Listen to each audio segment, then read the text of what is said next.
আরিফ সাহেব বললেন, ভাই আপনারা এত রেগে যাচ্ছেন কেন?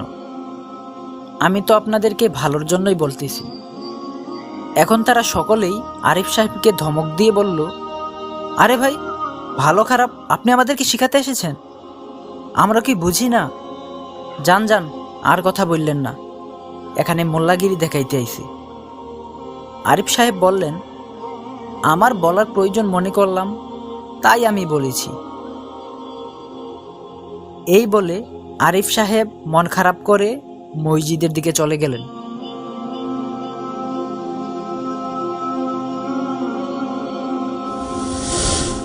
গীবত, যার শাস্তি খুবই ভয়ানক। মদপান, চুরি, ডাকাতি ইত্যাদি থেকেও মারাত্মক ও নিকৃষ্ট হল গীবত।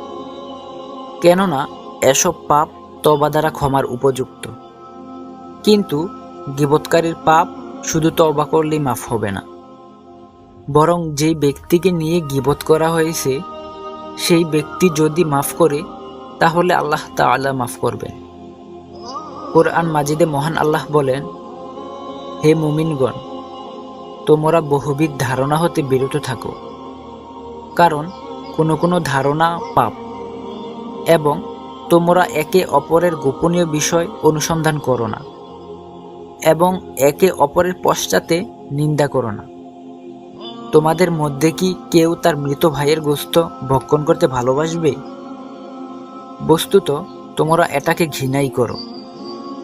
তোমরা আল্লাহকে ভয় করো, নিশ্চয়ই আল্লাহ তাআলা তওবা গ্রহণকারী, অসীম দয়ালু। অন্যত্র মহান আল্লাহ বলেন, ধ্বংস নিশ্চিত এমন ব্যক্তির জন্য যে সামনাসামনি মানুষকে গালাগাল দেয় এবং পিছনে নিন্দা রটাতে অভ্যস্ত। গীবত করা থেকে যেমন বিরত থাকতে হবে, কারো নামে গীবত শোনা থেকেও বিরত থাকতে হবে। আল্লাহ তাআলা আমাদের সকলকে পরিপূর্ণভাবে ইসলামকে মানার তৌফিক দান করুন। আমিন। সুবহানাকাল্লাহুম্মা ওয়া বিহামদিকা আশহাদু আল্লা ইলাহা ইল্লা আনতা আস্তাগফিরুকা ওয়া আতুবু ইলাইক।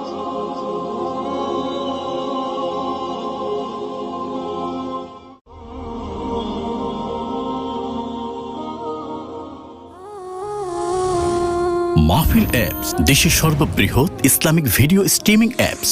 হালালভাবে সকল ইসলামিক ভিডিও দেখতে এখনই ইনস্টল করুন।